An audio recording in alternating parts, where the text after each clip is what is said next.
Good evening, I'm Jeff Bennett. And I'm Amna Nawaz. On the NewsHour tonight, Florida residents pick up the pieces of their homes and lives in the wake of Hurricanes Milton and Helene. We visit some of the hardest hit areas.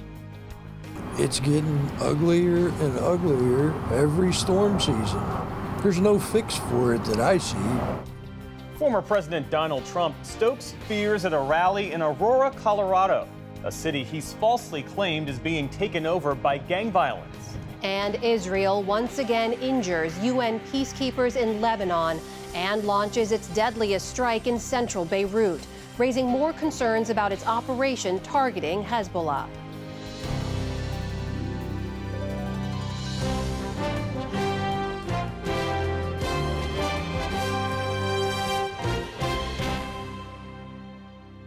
Major funding for the PBS NewsHour has been provided by the ongoing support of these individuals and institutions, and friends of the NewsHour, including Jim and Nancy Bildner and the Robert and Virginia Schiller Foundation, the Judy and Peter Bloom Kovler Foundation, upholding freedom by strengthening democracies at home and abroad.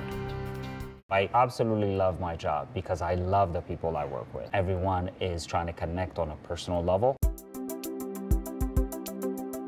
We look out for one another. We love to see our teammates thrive. You don't have to change how you walk.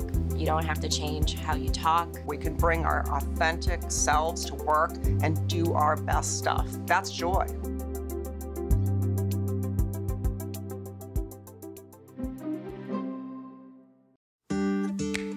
The John S. and James L. Knight Foundation, fostering informed and engaged communities. More at kf.org.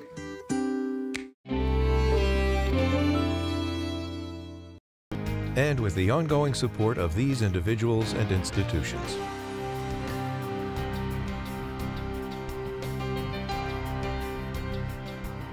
And friends of the NewsHour.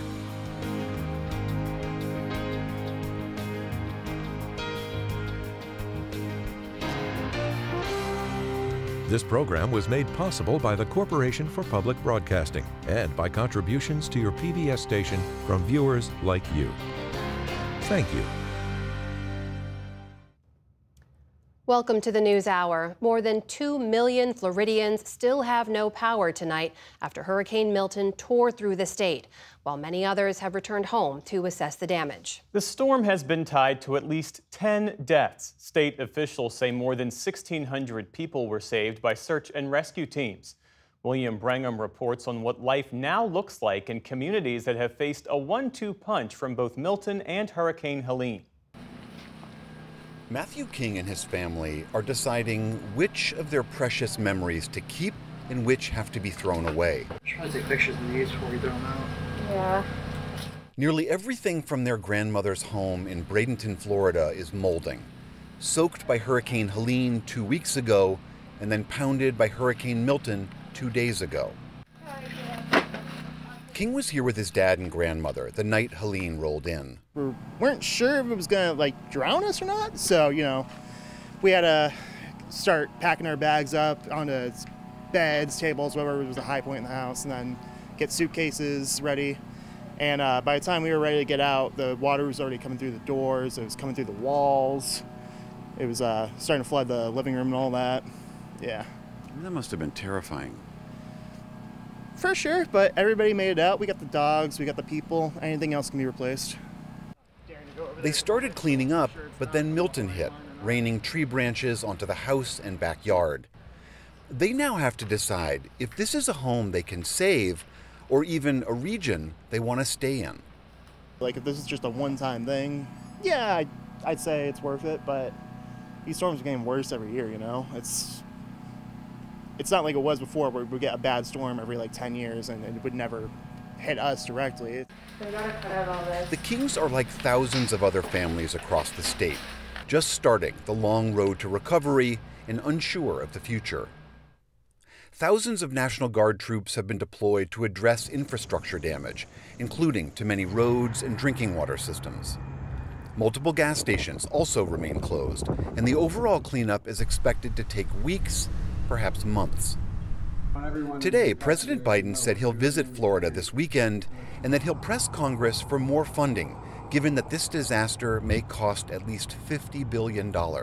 Everyone in the impacted areas should know we're going to do everything we can to let you help you pick back up the pieces and get back to where you were. In Lakeland, residents of the Buccaneer Bay mobile home community can't start picking up those pieces. Not until they get rid of all the floodwater. Resident Laura Montgomery has lived here for 7 years, but this storm might be the end for her. I'm done. I'm done with hurricanes. We're going to move out of state. Is that right? Yeah. We're going to see what FEMA will give us, because these trailers are so old we can't even get homeowners insurance on them. Oh, so you have no insurance at all? No insurance. Right behind her, Ken Murray was rowing his 80-year-old mother to safety. They've lived here for 6 years. Her health isn't great, and even as the water rose up in their trailer on the night of Milton, she did not want to leave. The next day, Murray finally persuaded her. She didn't want to. And it's hard to push your mom to do things your mom doesn't want to do. Yes. I think we all had that problem. Murray's truck is almost out of gas, as are many of the nearby stations, and he wasn't sure where they were going to sleep that night. Sea levels rising. Florida is not a good place. Real estate here is quite wet. Diane and Robert Harrison have been stuck in their home since Milton came through, a little island stranded in the middle of their street. Every storm seems like it's a little worse than the last one. If that's what the climatologists and science people call the effects of global warming, then okay, but whatever the cause, the effect is it's getting uglier and uglier every storm season. And there's no fix for it that I see from where I'm sitting at, except to try and find some place that's a little less inhospitable. When's that mothership coming? The one from outer space? Yeah, because planet Earth is really messed up right now. So absent the idea of some mothership coming down to save humanity, we are going to have to come to grips with this. Floridians, people across this country, with the idea that we are going to see more of these serious disasters, many of which are exacerbated by climate change, and that this is part of our new reality going forward. Jeff? And on that point, William, we're seeing more data about the connection between climate change and these destructive storms. What do scientists believe is the linkage? That's right, Jeff. This is a field of science called attribution science. How much can you attribute climate change to any one given disaster? And skeptics of this idea, including the Florida Governor Ron DeSantis, who was saying, why do you always have to talk about climate change with regards to hurricanes? We've always had hurricanes. That is true. We have always had droughts, we've always had hurricanes, we've always had wildfires. The science is showing, though, that climate change can make these things worse, can exacerbate them. For one example, when a hurricane enters the Gulf of Mexico or the Atlantic Ocean and hits abnormally warm ocean waters, which is driven by human-driven climate change, it can make those storms more intense and make them accelerate more quickly.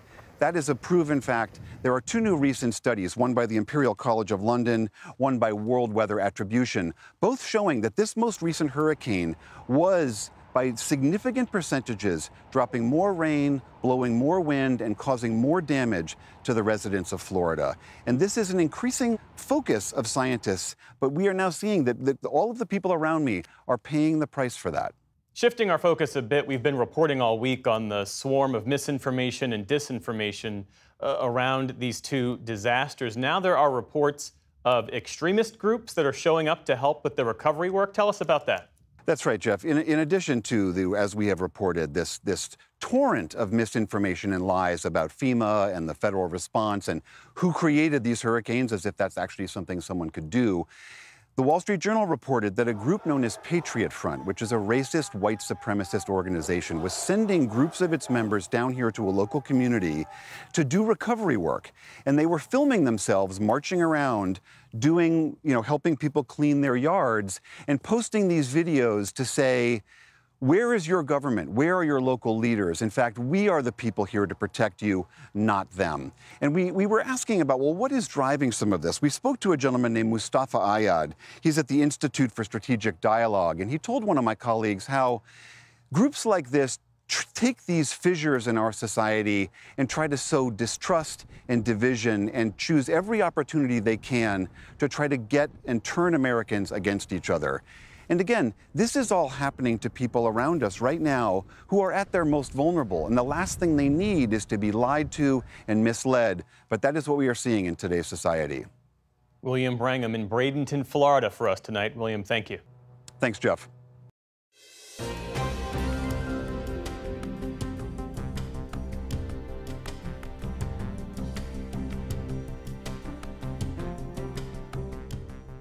Former President Trump and Vice President Harris were out on the trail in neighboring states today.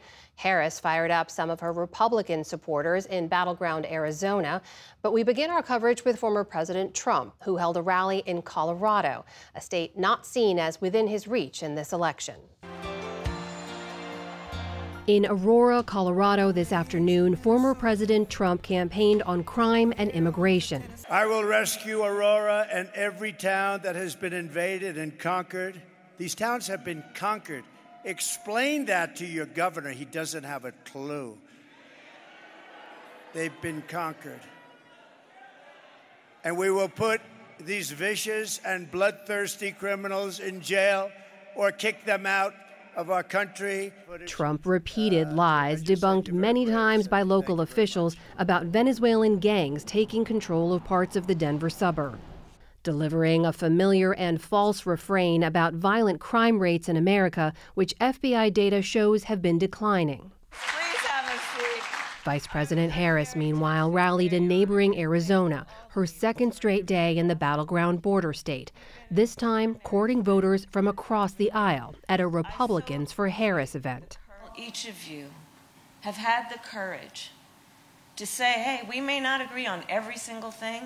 That's also what a democracy looks like. But foundational, first principles cannot be in question. Not for the sake of our children, not for the sake of our future and well-being, not for the sake of our standing in the world. Her running mate Tim Walz was in Michigan earlier today. She's proud to be part of the most pro-labor administration in American history. Working to win over a group the campaign has struggled with, blue-collar union workers in battleground states. Hello, Pittsburgh! Are you fired up? Former President Obama has joined that effort, rallying for Harris last night in Pennsylvania and offering sharp takedowns of her opponent. There is absolutely no evidence that this man thinks about anybody but himself. I've said it before. Donald Trump is a 78-year-old billionaire who has not stopped whining about his problems since he rode down his golden escalator 9 years ago. Trump's running mate, J.D. Vance, meanwhile, made headlines for what he wouldn't say. Do you believe he lost the 2020 election? Refusing 5 times in an interview with the New York Times to say that Trump lost in 2020. Senator Vance, I'm going to ask you again. Did Donald Trump lose the 2020 election? Did big technology companies censor a story that independent studies have suggested would have cost Trump millions of votes? Senator I think that's Vance, the question. I'm going to ask you again. Did Donald Trump lose the 2020 election? And I've answered election? your question with another question. You answer my question and I'll answer yours. Vance refused last week to answer the same question during the vice presidential debate, with polls consistently pointing to a razor-thin race. Jill Stein. A new ad from the DNC today warned voters that backing third-party candidate Jill Stein could tip the results in Trump's favor. Stein was key to Trump's 2016 wins in battleground states. She's not sorry she helped Trump win. That's why a vote for Stein is really a vote for Trump. As both campaigns crisscross the critical swing states in these final weeks before Election Day.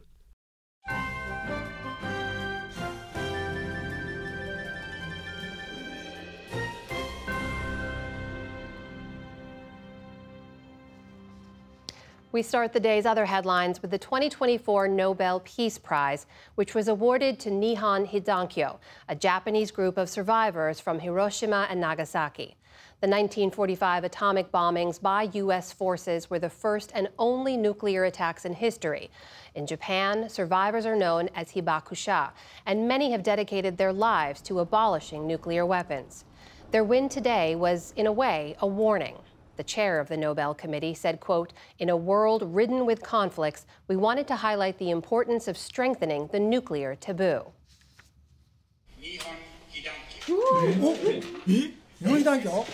The winners were shocked when they heard the news. The organization's co-chair said their stories matter now more than ever before.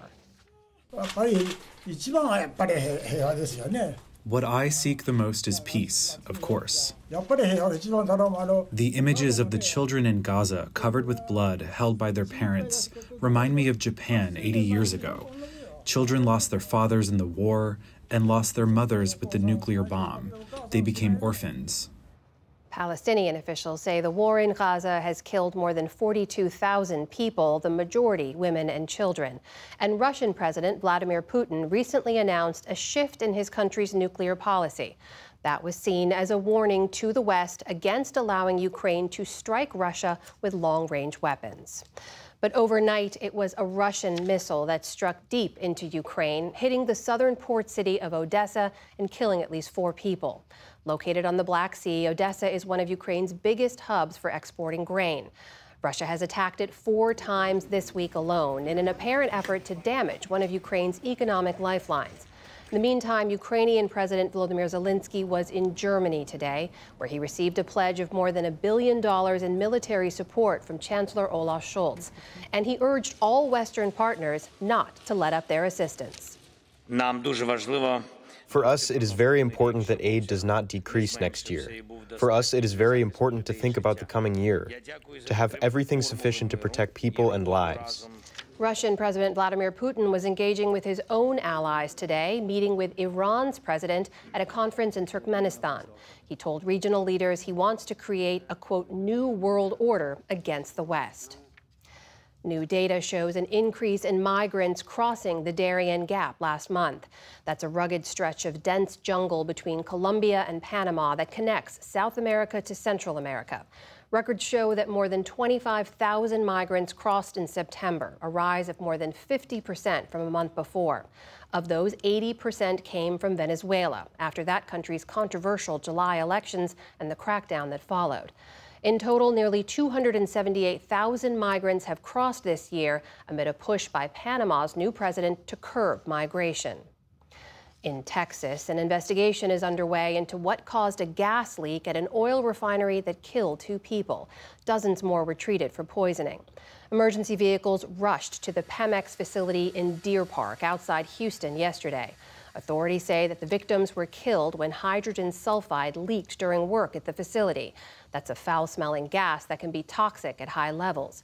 Officials issued a shelter-in-place order, but that has since been lifted. It's the second such incident in the past 2 weeks. This natural gas pipeline, also in Deer Park, spewed massive flames for more than 4 days last month. Boeing says that it's cutting 17,000 jobs and delaying the rollout of its 770X wide-body plane as a month-long strike by factory workers hurts its finances. That is about 10% of the plane maker's global workforce. In a statement, Boeing CEO said the cuts are necessary, quote, to align with our financial reality. A strike by more than 30,000 workers has shut down production of Boeing's 737 MAX jet, among others. This week, Boeing withdrew its latest contract offer after talks between the union and management broke down. American consumers are growing a bit more concerned about the state of the economy. Today's reading on consumer sentiment from the University of Michigan showed a dip in October after 2 months of gains. Economists say consumers are frustrated by high prices for goods and services. That comes as a Labor Department report showed producer prices were unchanged in September from the month before, which signals a continued easing of overall inflation. On Wall Street today, stocks surged to new records after some strong earnings from big financial companies. The Dow Jones Industrial Average jumped more than 400 points to a new all-time high. The Nasdaq added about 60 points on the day, and the S&P 500 closed above 5,800 for the first time ever. And stargazers were treated to a dazzling display last night as the Northern Lights put on a show much further south than usual. A celestial collage of colors could be seen in New York, Washington, D.C., and even Kentucky. The mix of purples, greens, and reds is actually caused by a series of strong solar storms hitting Earth. When particles and energy from the sun collide with gases in our atmosphere, they can emit photons of brilliant light.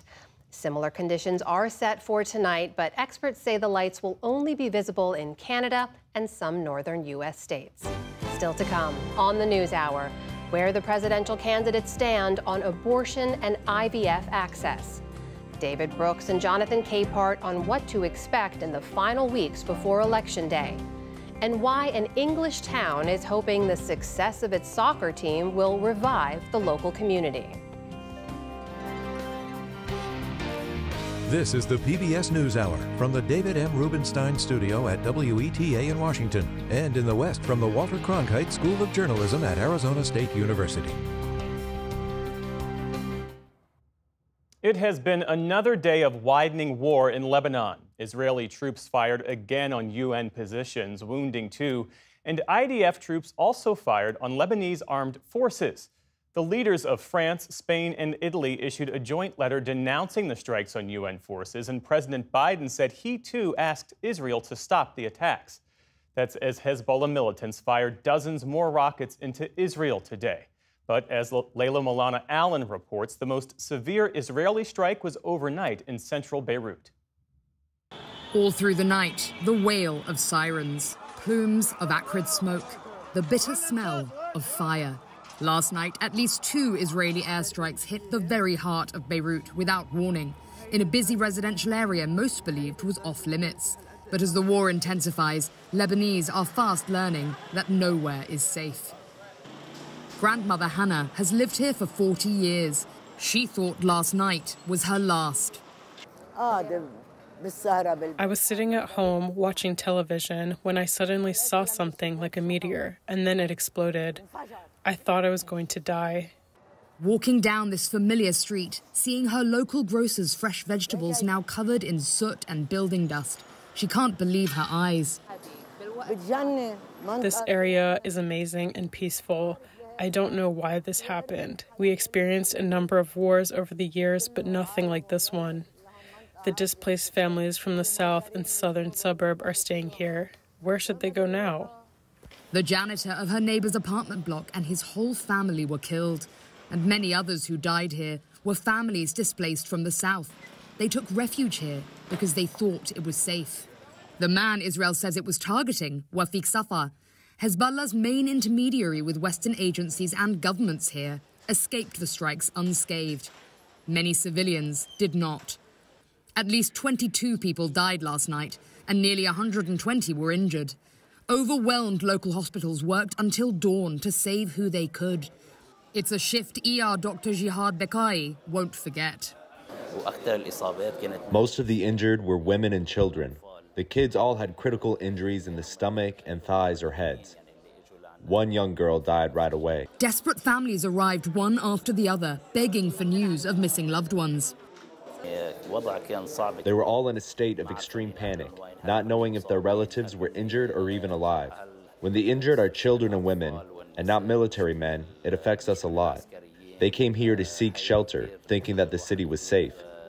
They were wrong. As the strikes escalate, Jihad is sealing himself for another night of treating their victims. I can only pray this war ends and the world wakes up to the fact that these attacks are targeting civilians, not soldiers. Down the road, a scene of carnage. The airstrikes in this residential neighborhood last night brought down this entire high-rise apartment block. They were digging bodies out of the rubble through the night, and now civil defense volunteers are trying to clear what's left of these homes. Residents retrieve what they can from the rubble, inconsolable. Mixed in with the twisted metal and fractured concrete, the pieces of normal family lives, turned to ashes. This was a child's bedroom, a small mattress, dolls, a Barbie coloring book. In the background, the ever-present sound of an Israeli drone flying above.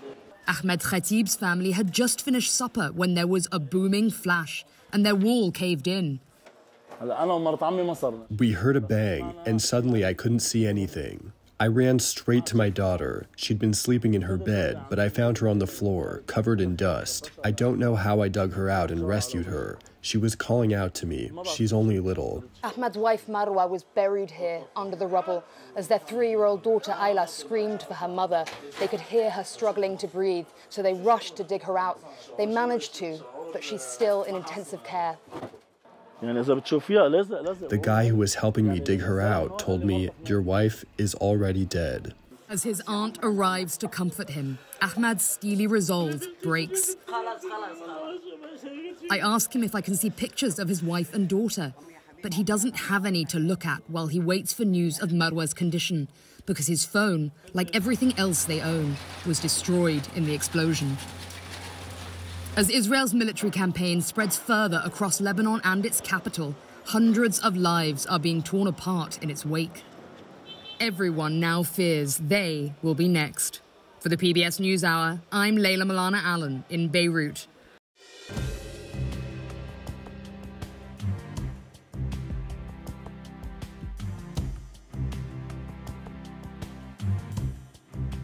Two years ago, the U.S. Supreme Court decision overturning Roe v. Wade made abortion access a top political issue across America, and now in the race for the White House. Our Laura Barone-Lopez has been covering both candidates' positions on reproductive rights. She joins me now. Good to see you, Laura. Good to be here. So start with the national landscape for us here. Where do the bans and restrictions currently stand nationwide? Right now across the country, 13 states total, Amna, have abortion bans with very few exceptions. Now, after that, there are 4 states that have bans at 6 weeks, and 3 other states ban abortions after 12 or 15 weeks. And the majority of those states are in the Deep South, including swing states like Georgia and North Carolina. Okay, so that's where we are now. When it comes to the candidates, walk us through. Where does Vice President Harris stand on this issue? Harris became the face of abortion rights for the Biden administration, and she was the first sitting vice president believed to have visited an abortion clinic during this administration. Now, when it comes to her positions on abortion, here's what she wants to do. She wants to restore the federal right to an abortion that was first established under Roe v. Wade. She wants to protect abortion access until fetal viability, which is generally considered to be around 23 to 24 weeks. And she supports ending the filibuster to pass federal protections for abortion. The reality, though, Amna, is that it's highly unlikely that Vice President Harris would have enough votes in the Senate to end the filibuster and to pass legislation like that. But Harris made her pitch to Latino voters on this issue in a town hall last night. There are probably many people here and watching who rightly have made a decision that they do not believe in abortion. The point that I'm making is not about changing their mind about what's right for them or their family. It's simply saying the government shouldn't be making this decision. Amna, Harris has made abortion rights one of the biggest issues in her campaign this year and is hoping that it helps her in a number of the swing states. Okay, so that's where Vice President Harris stands. What about her opponent, former President Trump? When running in 2016, Donald Trump said that you have to ban abortion. Now, let's dive into his record and current positions, Amna. In 2016, he also said there has to be some form of punishment for women who get abortions. And in 2016, he ran on appointing Supreme Court justices to overturn Roe. Now, since then, the former president has said that he would veto a 15-week national abortion ban, despite the fact that multiple Republicans and the anti-abortion movement support a national ban. And Donald Trump has said he would allow states to restrict abortion access. Now, Donald Trump, as he's been running, has also said that states with bans have a right to monitor pregnancies and prosecute violations. The former president is also open to restricting abortion pill access like mifepristone. And then finally, Project 2025 calls for a nationwide abortion ban. And we mentioned Project 2025, Amna, because so many of the people that wrote that and that are calling for that served in the first Trump administration and are likely to serve in a second Trump administration. Now, at a recent rally, Donald Trump also suggested that women are not going to need to worry anymore about abortions if he's elected again. You will be protected, and I will be your protector. Women will be happy, healthy, confident, and free. You will no longer be thinking about abortion. It's all they talk about, abortion. And we should also note the past comments made by Trump's running mate, J.D. Vance. In 2022, when he was running for the Senate, Amna, he said that he would like abortion to be illegal nationally. And he also said that he was, quote, sympathetic to a national ban on interstate travel for women who are seeking to get the procedure. So, Laura, as you well know, you've covered IVF. In vitro fertilization has also been in the spotlight this cycle, especially after that Alabama Supreme Court decision that said frozen embryos should be considered children. Where do the candidates stand on IVF specifically? Vice President Harris backs a Senate bill that establishes protections and rights for people to access treatment to in vitro fertilization nationwide. And her most prominent surrogate on this has been her running mate, Governor Tim Walz of Minnesota, because he and his wife used fertility treatments when they were trying to have their first child. Now, as for Trump, that Alabama court decision put Republicans on the defense, Amna, and Trump has said he opposes efforts to limit IVF, that if elected, he'd provide full coverage of IVF protections and cover full services by requiring insurance companies to pay for it. But he hasn't provided details on how exactly he would pay for a lot of that. And Senate Republicans twice, Amna, have blocked that Senate bill that we talked about that would protect IVF nationwide. So Vice President Harris is clearly running on this as a big issue. We know former President Trump has been asked about it a number of different ways. How important is this issue to voters this year? To get a sense of that salience, Amna, in the last 2 years, 6 states considered abortion on the ballot, abortion rights on the ballot. And all 6 states, including red states like Kansas and Kentucky, decided to protect abortion rights. Now, this year, abortion referendums are on the ballot in 10 states this fall, including the battleground of Arizona and Nevada. And our most recent poll on abortion, Amna, it found that 45% of voters say that abortion is a deciding factor for them this election, versus 36% who say it's important but not necessarily a deciding factor. So overall, this is going to be one of the biggest issues this election cycle. Great reporting, as always. Laura Barón-López, thank you. Thank you. And we'll continue to delve into the issues at stake in this election in the coming weeks. Right now, you can watch all of our promises and policies conversations online at pbs.org/newshour.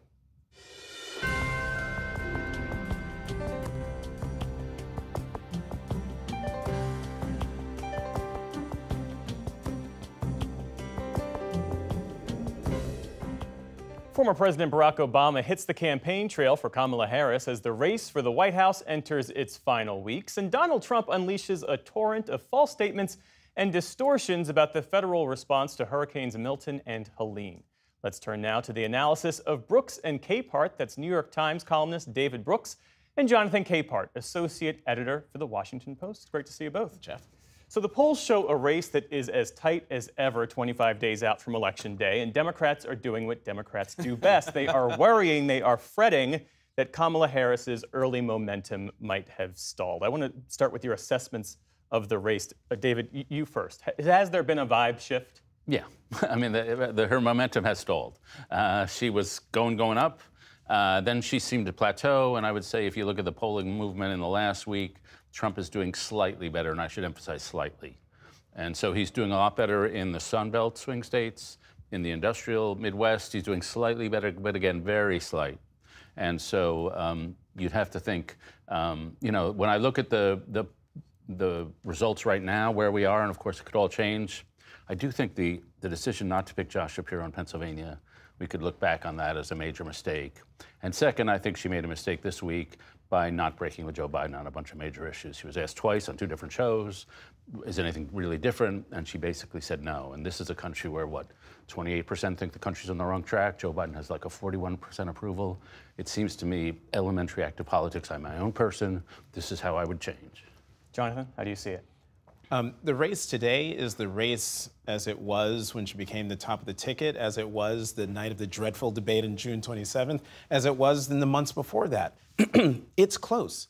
It's always going to be close. It was always going to be close. And the fact that Democrats are panicking, I mean, I'm not shocked by it. I'm annoyed by it because, you know, you could do all the panicking you want, but it's going to come true if folks don't get out and vote.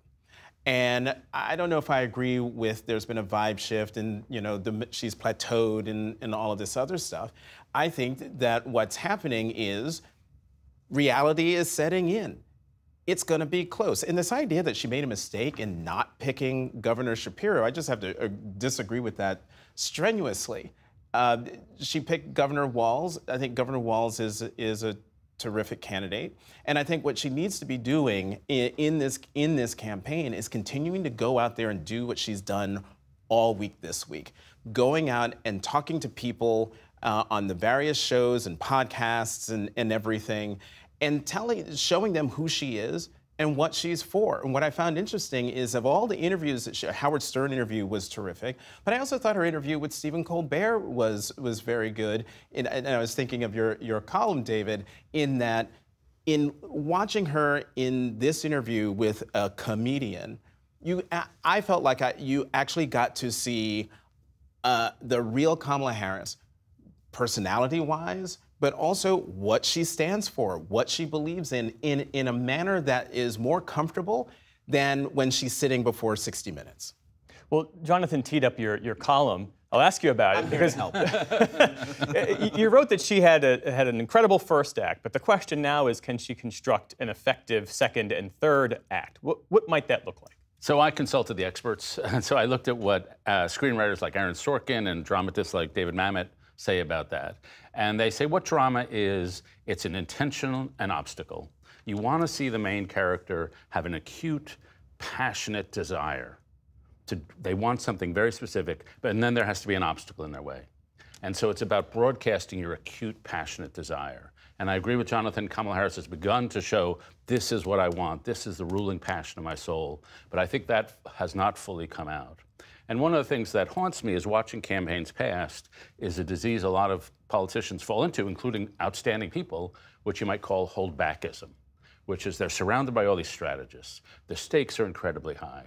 They do the game plan instead of their heart. And so I would say Mitt Romney was a very wonderful human being, but he held back. He never really fell on the crowd and let the crowd hold him up. I'd say the same was Hillary Clinton, that she never really said, take me, this is what I want, I trust you.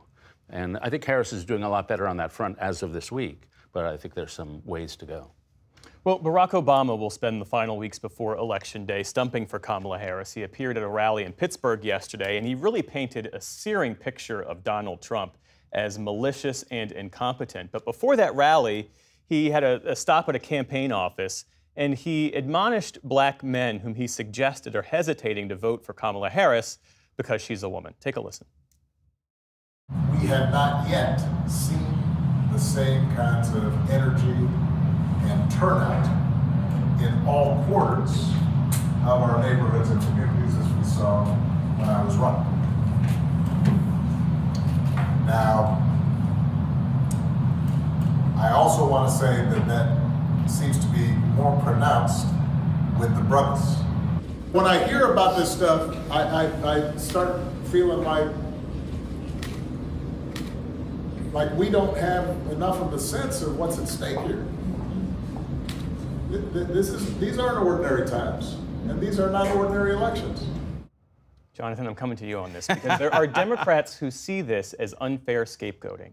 That if you're going to focus on race and gender, you could have nearly every black man in these swing states vote for Donald Trump, and it wouldn't be enough to make a difference. That if he's going to focus on race and gender, he could focus on white men who are breaking for Donald Trump.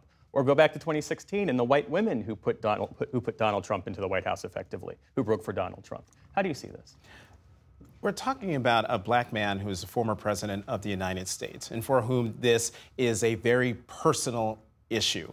Now, I watched the entire 15-minute 15-minute remarks. And we got to put this in context. I'm glad you pointed out he was at a campaign office. He was talking to African-American campaign workers and volunteers. And the key thing in the 15-minute remarks is when he said, and I think anybody you are talking to at a barbershop, anybody you are talking to in your house, in your family, at a church, who is coming with that kind of attitude, I think you need to ask them, well, how can that be? He is giving the people in that room the arguments and the talking points to try to convince those folks in their families, in their communities, that there is a reason, not necessarily to not vote for Trump. What he's really pushing up against is the couch.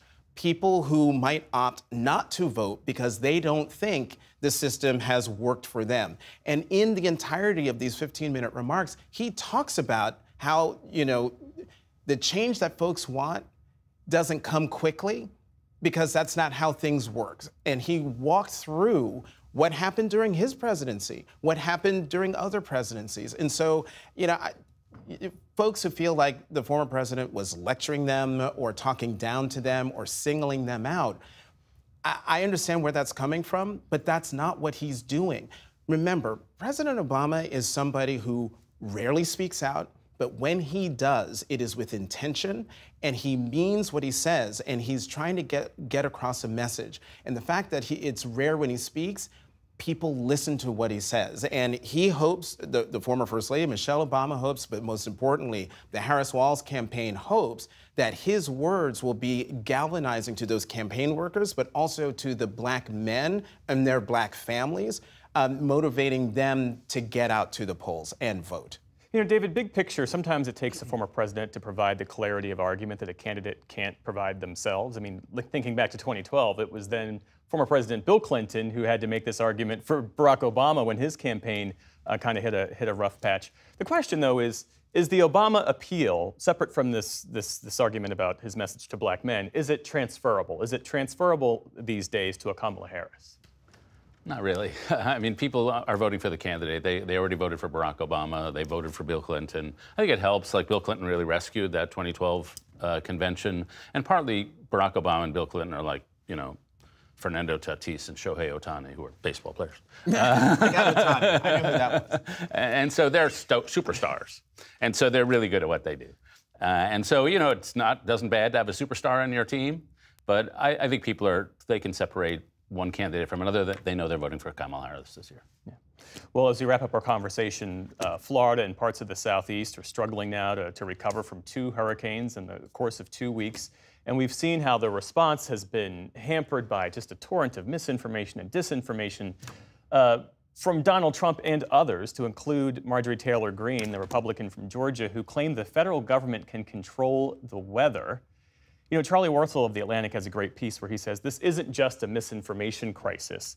It's something darker. It's a cultural assault on institutions and individuals that operate in reality. How do you see this moment that we're living in? Well, one, let's just call it what it is. I will call it what it is. It's not just misinformation and disinformation. It's lies. Yeah. Lies that are putting people's lives at risk, that is tearing apart communities. People who are in danger, who are at the most stressful point in their lives, trying to outrun a hurricane, and being told that your government is not, where you pay taxes, your government's not coming to help you, your government is giving money away to other people, all lies. And what makes this even more reprehensible is that Republicans who know better are not speaking out in force and en masse to say, this is not right, this is wrong, President Trump, please stop doing what you're doing. I give the governors of Georgia and Florida, the Republican governors of Georgia and Florida, credit for saying, the Biden administration has been very helpful pushing back against the misinformation. But I want Republicans to be more direct in saying who's feeding the disinformation and the lies, and to hold that person accountable. Is there any way back from this when we have this ecosystem that exists where people actually believe that the federal government can control the weather? Something as nonsensical as that. Seriously, I mean, it's an indictment of our time. You know, each party has to police their own side, and Republicans have failed at that big time since 2015. I think the larger question for me is the rise of Donald Trump shows it's an advantage to have no conscience. That you can rise and succeed in America, both in his business career and now in his political career, if you actually have no conception of right or wrong. You only have a conception of yourself. And that's sort of a disturbing lesson for a generation to come. David Brooks and Jonathan Capehart, thanks so much. Thanks, John. Appreciate it.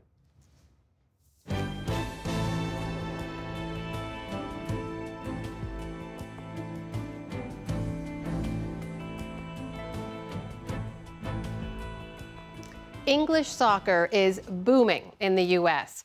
While little threat to the mighty NFL, much less the NBA or Major League Baseball, millions of Americans are increasingly rabid fans of English clubs. Almost half of the teams in England's top division, the Premier League, are now American-owned, including Ipswich Town, which has had a fairy tale rise into the top tier since American investors took over. For a very personal perspective, we sent special correspondent Malcolm Brabant back to Ipswich, his hometown, and to the stadium where he made his first ever broadcast at the dawn of radio. Well, maybe a bit more recently than that. Oh, and it is football. He refuses to use the term soccer because for a Brit, that would be blasphemy. Here's Malcolm. You may have Fenway Park, Yankee Stadium, the Rose Bowl, the Astrodome, but for me, the Field of Dreams will always be Portman Road. Chaplin burns again, another opportunity. It burns! It just has this real good family feel. It's a lovely place to live. It's a one-club town. The club has got its footballing identity back again. They were a towering partnership for both Ipswich and England, Russell Osman and Terry Butcher, who famously shed blood for his country. The whole county loves watching Ipswich Town Football Club play. So, yeah, it's part of your soul, and as the old saying goes, it's part of your DNA. Atmosphere's incredible. Literally something that we wished as a kid. Literally, we saw the generation go up Premiership, now it's their turn to enjoy it, so it's good. It's living a dream that I was dreaming upon when I was a child. Football's everything, and this club's everything to me. Darling, I will be loving you.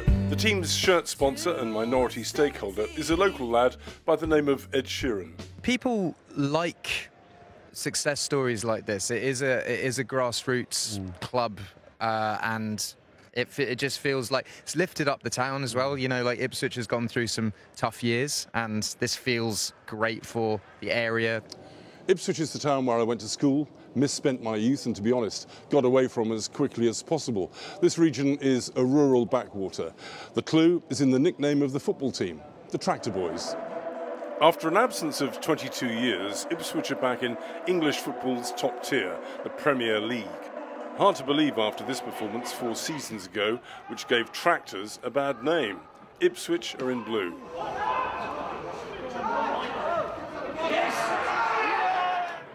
Dear boy. Young man. When Chris Barkley and I were schoolmates, our team was one of England's best. But in 2019, Ipswich hit rock bottom. There was a season a few years back where the football was dire, it was negative, and I described it as random acts of football. There was no thought behind it. It was an insult to your intelligence. He's onside here. Tom Eaves into the penalty area. That's it. I did think about giving up my season ticket then, but I'm so glad I hung on, because since we've got our new manager, it's been uphill all the way. And this is the moment in May when Ipswich secured Premier League status after back-to-back promotions from the 3rd and 2nd tiers. The architect of that success is Kieran McKenna, a young coach from Northern Ireland, regarded as a genius by his players and the club's American financial backers. Do you think American drive has made a difference? No, I don't think so. I think it's just the fact that, you know, the Americans have this attitude that if everything's going well, we will keep backing you. He's repaid them in the way that he's got the team playing. Morsey into the penalty area, strikes it, top corner, what a goal! That he's got the supporters back at Portman Road. One of Kieran McKenna's gifts has been to transform players from the lower echelons into all-conquering heroes. Has everybody got the potential to be a star, do you think?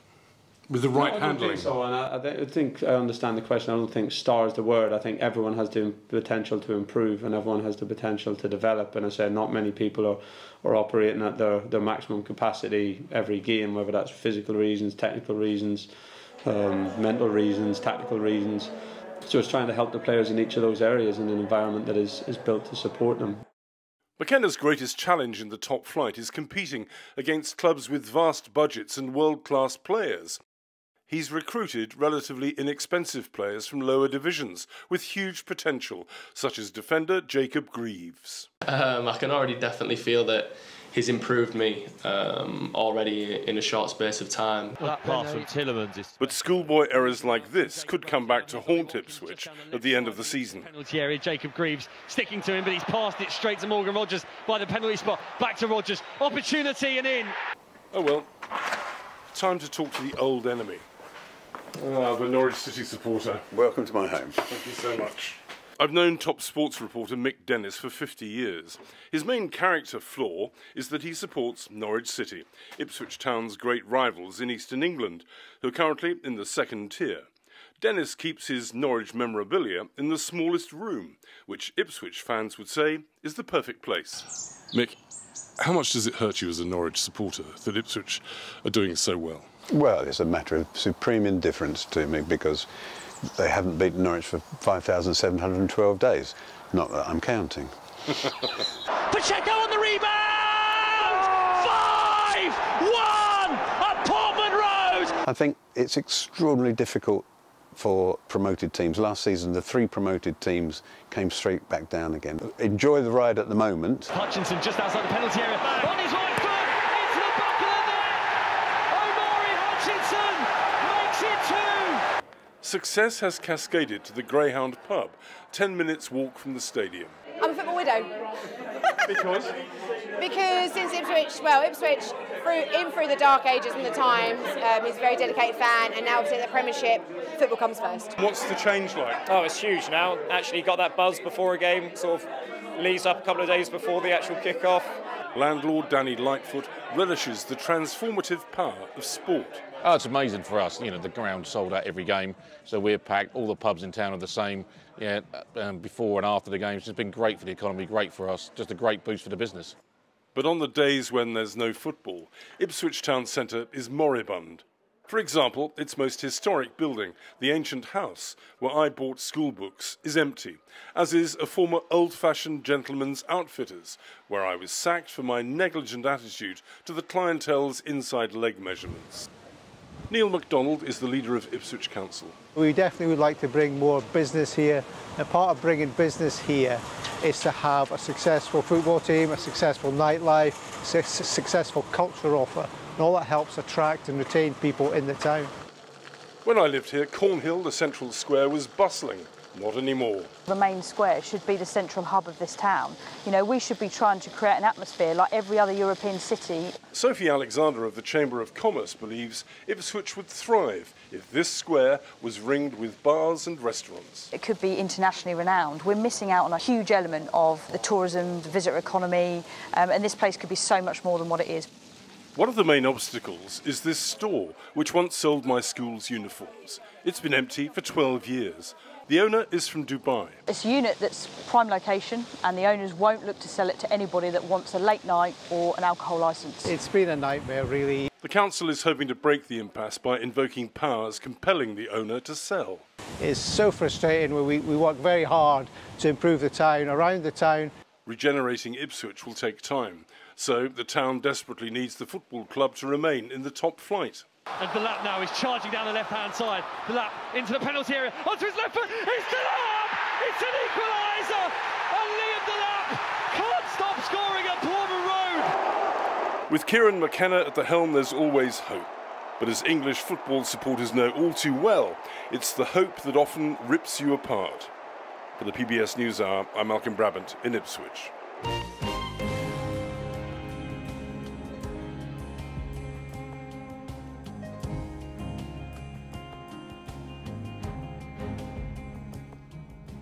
And be sure to tune into Washington Week with The Atlantic tonight for a look at the presidential candidates' campaign strategies in these final weeks of the election. And on PBS News Weekend, as the Southeast works to recover from back-to-back hurricanes, we look at the long-term effects of these disasters on vulnerable communities.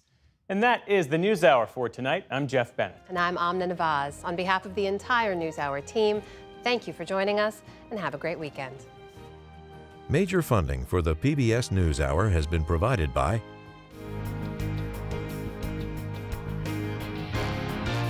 and with the ongoing support of these individuals and institutions, and friends of the NewsHour, including Kathy and Paul Anderson, and Camilla and George Smith. The Walton Family Foundation, working for solutions to protect water during climate change so people and nature can thrive together.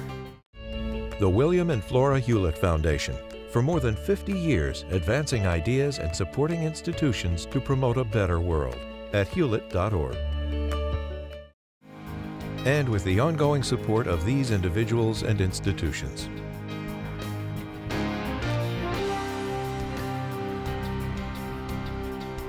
And friends of the NewsHour.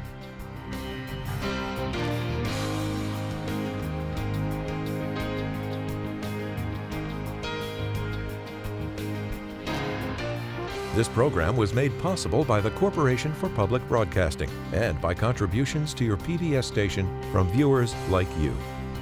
Thank you.